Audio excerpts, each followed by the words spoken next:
Oke, Assalamualaikum warahmatullahi wabarakatuh. Waalaikumsalam. Oke, di sini kami ingin membahas tentang persepsi mahasiswa kelas 4A Informatika terhadap gaya penyampaian materi kuliah oleh dosen dan mahasiswa. Oke, next. Oke, untuk anggota kelompoknya, saya sendiri ada Ryan Andika Sari dan teman saya Wildan Mufti Brawijaya. Next. Oke, untuk kami kenapa memilih judul ini? Karena dalam perkuliahan di dosen kebiasaan dalam perkuliahan di kelas 4 dosen dan mahasiswa dalam penyampaian materi, di mana mahasiswa juga sering diberi kesempatan untuk presentasi sebagai bagian dari pembelajaran aktif. Oleh karena itu, penting untuk memahami bagaimana mahasiswa menilai efektivitas, kenyamanan, fokus, dan motivasi belajar saat materi disampaikan oleh dosen maupun mahasiswa. Next. Untuk tujuan penelitian kami yaitu untuk menganalisis secara kooperatif persepsi mahasiswa kelas 4A Informatika terhadap efektivitas gaya penyampaian materi perkuliahan oleh dosen dibanding dengan oleh sesama mahasiswa. Next. Oke, di sini ada identifikasi masalah. Bagaimana persepsi mahasiswa kelas 4A Informatika terhadap gaya penyampaian materi oleh dosen dan mahasiswa. Ditinjau dari aspek pemahaman materi, tingkat fokus, kemampuan mendorong diskusi, kenyamanan bertanya, dan motivasi belajarnya. Oke, yang kedua, apakah terdapat perbedaan persepsi yang signifikan secara statistik antara gaya penyampaian materi oleh dosen dan oleh sesama mahasiswa? Secara spesifik, pada aspek pemahaman materi, tingkat fokus, kemampuan mendorong diskusi, kenyamanan bertanya, dan motivasi belajar. Oke, next. Oke, sekarang metode penelitiannya ya. Oke, pertama ada pendekatan sampling. Penelitian ini menggunakan pendekatan non-probability. Populasi target dalam penelitian ini adalah seluruh mahasiswa kelas 4A Informatika angkatan 2023 yang berjumlah 26 orang. Mengingat ukuran populasi yang sangat kecil dan terjangkau, metode spesifik yang diterapkan adalah saturated sampling atau yang disebut sampling jenuh, di mana seluruh anggota populasi ditargetkan untuk menjadi responden. Dari total populasi tersebut, sebanyak 24 mahasiswa berpartisipasi dalam penelitian. Kenapa 24 mahasiswa? Karena duanya adalah kami berdua. Jadi totalnya 24. Oke, untuk instrumen penelitian, kuesioner ini bertujuan untuk mengumpulkan data mengenai persepsi mahasiswa kelas 4A Informatika terhadap gaya penyampaian materi kuliah, baik yang disampaikan oleh dosen maupun oleh sesama mahasiswa. Untuk kuesioner ya, kalian bisa cek di sini. Oke, next. Oke, selanjutnya ada metode penelitian. Yang pertama ada analisis deskriptif. Dilakukan dengan menyebutkan data dalam bentuk tabel frekuensi dan oscillation, serta menilai rata-ratanya. Tujuannya adalah untuk memberikan gambaran umum mengenai bagaimana baik yang dilakukan oleh dosen maupun oleh mahasiswa itu sendiri. Yang kedua, kita akan melakukan uji normalitas. Sebelum melakukan uji perbedaan data diuji terlebih dahulu untuk melihat apa tidak normal. Uji yang digunakan adalah Shapiro-Wilk dan diterapkan pada selisih skor antara persepsi terhadap dosen dan mahasiswa. Hasil dari uji ini menentukan metode analisis selanjutnya, apakah menggunakan uji parametrik atau non-parametrik. Dan untuk yang ketiga, ada analisis perbandingan atau yang disebut uji hipotesis. Uji ini bertujuan untuk mengetahui apakah terdapat perbedaan yang signifikan antara persepsi mahasiswa terhadap dua gaya penyampaian tersebut. Jika selisih skor berdistribusi normal atau P lebih dari 0,05, maka digunakan Parrot t-test. Dan jika Dan jika data tidak berdistribusi normal atau yang P kurang dari 0,05, maka digunakan Wilcoxon Sieben Rank Test sebagai alternatif non-parametrik yang cocok untuk data ordinal berpasangan. Oke, bisa di next. Oke, di sini kita untuk variabel penelitiannya ada dua ya, variabel X dan variabel Y. Untuk variabel X-nya ada dosen dan mahasiswa.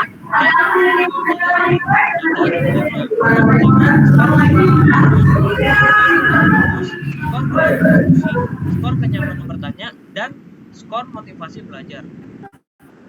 Next. Oke, selanjutnya akan dibahas oleh Wildan Mukti Brawijaya. Oke, sekarang masuk ke analisis deskriptif.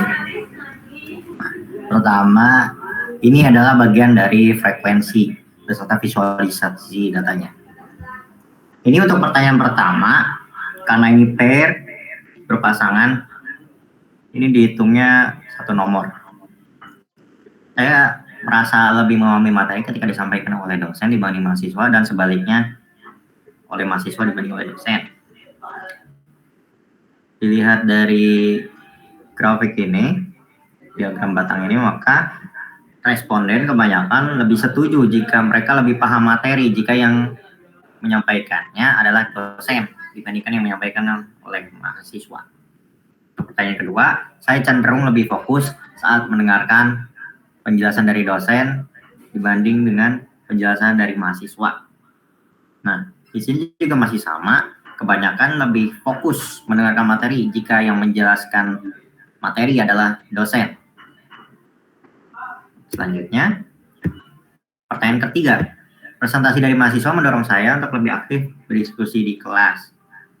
Berbanding penjelasan dosen mendorong saya untuk lebih aktif berdiskusi di kelas. Nah, untuk bagian aktif berdiskusi di sini terlihat lumayan cukup mirip hasil respondennya, tidak terlalu berbeda jauh. Nah, untuk yang nomor 4, saya merasa lebih nyaman bertanya saat materi disampaikan oleh dosen. Baliknya, materi disampaikan oleh mahasiswa. Nah, ini juga masih sama karena dari respondennya tidak terlalu jauh perbandingannya. Mau dosen ataupun mahasiswa yang menyampaikan materi. Nah, untuk pertanyaan kelima,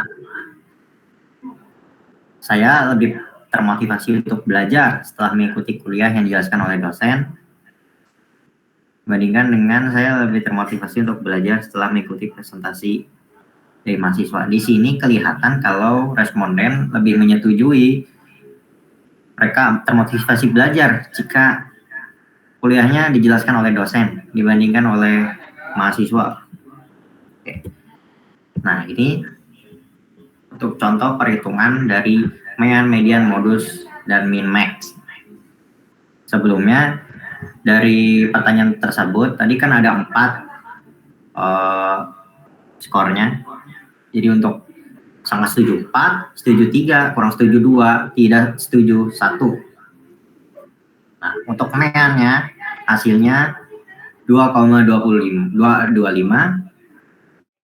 Untuk mediannya, nilai tengahnya berada di posisi tengah 12 dan 13, maka skornya mediannya adalah 2. Untuk modusnya 2 juga, jumlahnya 16 kali muncul dia, yang kurang setuju untuk pertanyaan mahasiswa nomor 1. Dan untuk min dan max-nya 1,3.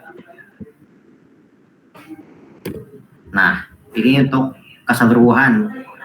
Yang tadi kan cuma nomor 1 saja, ini untuk keseluruhan 1 sampai 5. Pengennya mediannya, modus, min, max, serta standar deviasi. Nah, ini untuk yang bagian dosen. Sebelumnya kan mahasiswa, ini untuk yang bagian dosen. Sama saja. Nah, sekarang untuk ke uji normalitas. Uji ini adalah sebagai penentuan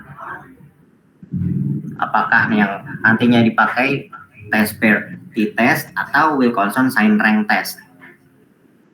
Jika terdistribusi normal, maka yang dipakai adalah Pearty test. Jika tidak, maka ada Wilcoxon Sign Rank test. Dari tabel ini yang lolos seleksi untuk menggunakan pair t-test adalah fokus atas selisih kenyamanan yang ini karena lebih dari 0,05. Sisanya karena di bawah 0,05 maka digunakanlah uji Wilkinson Sign Rank Test. Nah, yang pertama untuk soal nomor 1 antara pemahaman mahasiswa dan dosen. Untuk nilai Z-nya sama dengan min 3,043 yang menunjukkan adanya perbedaan skor antara dua kelompok. Dan untuk signifikansi detail 0,002 yang berarti lebih kecil dibandingkan alfanya 0,05, artinya perbedaan yang ditemukan signifikan secara statistik. Soal nomor 2 ini dipakai pair t-test.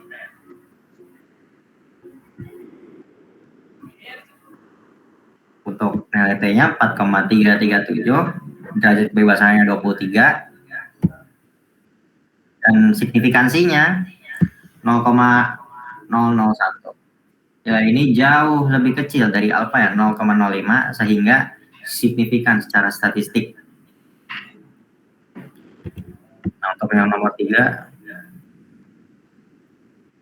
pakai Wilkinson lagi untuk nilai Z-nya sebagai min 0,894. Karena ini hasilnya kecil, cukup kecil, jadi perbedaannya tidak terlalu mencolok. Ya. Dan untuk signifikansinya 0,371. Nilai ini lebih besar dari 0,5 sehingga tidak ada signifikan secara statistik. Nah, untuk yang nomor 4 tentang kenyamanan bertanya. Nilai T-nya sama dengan min 0,189 dan derajat kebebasannya 23. Untuk signifikansi itu sided-nya 0,852. Nilai ini jauh lebih besar dari 0,05. Jadi menunjukkan tidak ada perbedaan yang signifikan antara dua pertanyaan. Dan yang terakhir soal nomor 5 pakai Wilkinson. Nilai Z-nya sama dengan min 2,804. Adanya perbedaan skor yang cukup kuat. Dan untuk signifikansinya detailnya 0,005. Nilai ini lebih kecil dari 0,05, berarti ada perbedaan signifikan secara statistik. Nah, sekian mengenai topik persepsi mahasiswa antara dosen dan mahasiswa. Sekian dari kelompok kami. Mohon maaf jika ada kesalahan kata. Wassalamualaikum warahmatullahi wabarakatuh.